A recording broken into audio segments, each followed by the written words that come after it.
want to get to like what I think is an interesting moment. So after the war in South Africa, I would say like it's like what is almost like about maybe more than 10 years after the war. There's now the beginning of talk about professional football. And so there's an establishment of a white professional football league in South Africa in 1959.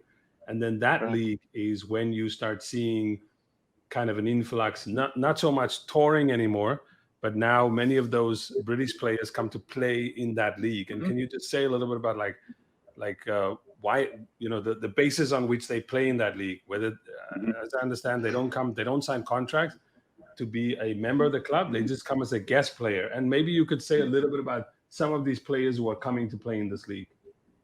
Just before the league is established, the South African Football Association is really concerned about the number of South Africans playing in British football. So they're all going over to England to play and Scotland to play professional soccer. And as a result, South African entrepreneurs and media men established a whites-only national football league in 1959. And this is to counter this exodus of white South African footballers to Britain. As a result of this establishment of this league, you have a number of British footballers, and we start with some of the first ones, Stanley Matthews, Tom Finney, Billy Wright, and these are all leading English football players of their generation. They all come out and they start as guest players. In other words, they play for 1, 2, 3, 4 games at a time, and then return to their home clubs. So they didn't necessarily have any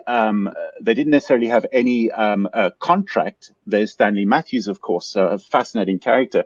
But Stanley Matthews visits South Africa on over 30 occasions over a 30-year period. But he's one of these English imports who then helps generate publicity for this whites-only national football league.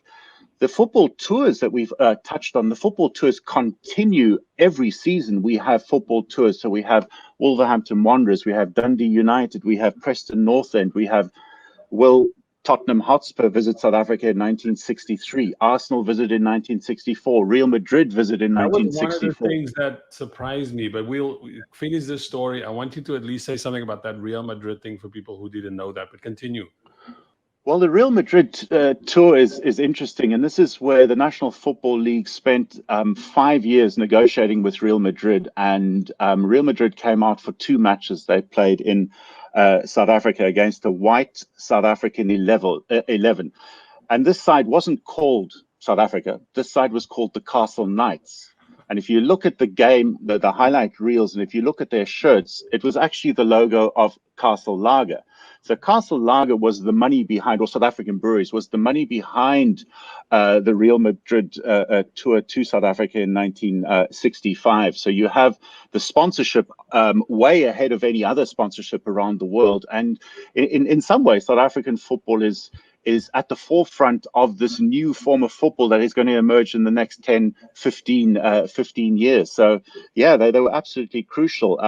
Also, just to mention, because I know, Sean, you're a big Arsenal fan, Arsenal also visited in 1964. Liverpool. He's a Liverpool fan. He's like, all right, he's pulling my leg. He did that on purpose. No, not today. I was got in big trouble there. Of course, you're a Liverpool fan.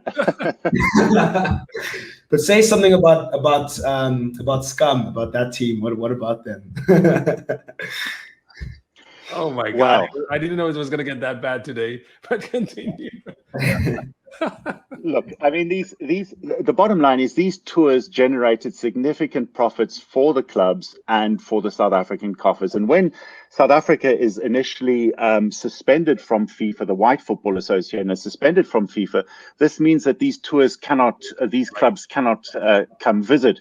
And the National Football League is instrumental. They basically take over the local association in South Africa. And what they start to do is they start to negotiate with FIFA and Stanley Ross, and they suggest for the 1966 World Cup, which is, of course, held and won in England, the National Football League propose entering 2 sides. In other words, a black side and a white side. And a black side would play against what they would classify as black opposition, and the white side would play against what they would classify as white opposition. So South Africa are actually paired in the group with Australia, North Korea, and South Korea for qualification for the 1966 World Cup. The dates are scheduled. The games are going to be played. The South African black squad, which is trained by Jackie Gibbons, who was a former English footballer, he was putting this team together, and they, in all intents and purposes, were ready to play these games against North Korea and South Korea. But because the South African Football Association was again banned from FIFA, this crazy idea was then dropped, and of course, subsequently, South Africa was expelled in 1976 from FIFA. So yeah, I mean, it's a crazy history. I wanted you to say just a little bit, because I know time is going to run up against us, but I want you to say a little bit sort of that someone like, say, Stanley Matthews, and I know you've written about him, and you said that he had this like long association with South Africa.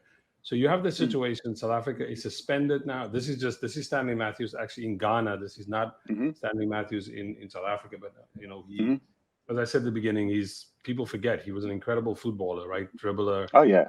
Kind of a winger. Like, just when you see videos of him, I mean, I mentioned he won the Ballon d'Or. People forget that. He has this complicated relationship with South Africa, in that even as apartheid worsens, he keeps going back to South Africa, and he sort of, I don't want to say he makes it up, like he makes it up as he goes. So he also sort of adapts to all sort of the vagaries of the white football union, the apartheid state, and how it tries to manage its isolation. Like, he starts a black team, he tours with them in Brazil. Like, he just has an interesting relationship with South Africa, which implicates him also in apartheid, right? Absolutely. I mean, Stanley Matthews, as I said, comes out to South Africa from 1955 onwards. He plays in these guest matches. So he plays for Rangers, Johannesburg Rangers, the oldest white soccer club in Johannesburg. He plays for the Wanderers Football Club. He plays in these exhibition matches, and he continues to be associated with white football for as long as his legs hold. In other words, for as long as he can play. He plays well into his late 40s, early 50s, but he's no longer able to play anymore. So he turns his hand to management, and he'd had not very successful spells and complicated spells at Port Vale in Britain. And as a result, he was not considered a worthy, if you like, coach or manager of white football. And what he does is he starts to look for opportunities in black football. So he shows an interest in black football for the first time in the early 1970s. And as a result, he actually puts together a team called Sir Stanley Matthews 11. And that's a team of black Soweto teenagers that he trains, sponsored by Coca-Cola and the Sunday Times. And he actually takes them to Brazil in 1976. This is when South Africa is expelled, or eventually expelled from FIFA. He takes this black South African team, and João Havelange, of course, the FIFA boss at the time, says, welcome to Brazil, but I was a bit disappointed your team wasn't mixed. So in other words, João Havelange doesn't quite understand the complications of South African sport. But what this means is that Stanley Matthews, I would argue, goes where the money is. In other words, he played while white South African clubs wanted to employ him, and he handsomely profited from Sunday Times and Coca-Cola money with this sanction-busting tour of black school kids to Brazil in '76.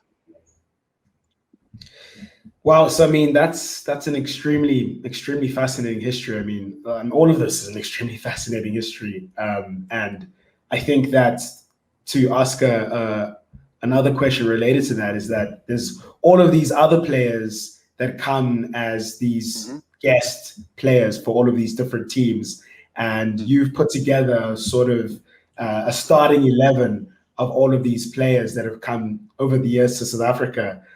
So do you want to talk us through that starting 11? I think it's a fascinating 11, because I think a lot of people will be surprised to discover just who was in South Africa during apartheid. So who were some of these all-stars that you would that you've included, and why these names in particular?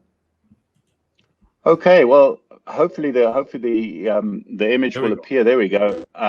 hopefully people recognize that what I've done here is we've taken the Panini sticker series, which of course is for every World Cup, and I've superimposed these photographs of this British and Irish 11. The top left-hand corner, of course, is Roy Hodgson, who is the manager of this team that I've selected. Roy Hodgson comes out to South Africa and is a school teacher, a history school teacher in Pretoria, and he's involved with Berea Football Club in Pretoria. But you have other players there. Obviously, you have Stanley Matthews, the bottom right-hand corner. You have Bobby Charlton, of course. You have Alan Ball. You have Roger Hunt, and these are all World Cup winners in 1966 with England. You have Budgie Byrne, who's the second from bottom on the second from right on the bottom line. He actually goes out to Cape Town, and he plays and coaches Hellenic in the Whites Only National Football League. And through his association with English football, of course, Budgie Burns was a West Ham player. He was also an England international. He brings players such as Gordon Banks, Bobby Moore, Bobby Charlton, Alan Ball, etc., over to South Africa, who play on these as these guest players in the National Football League.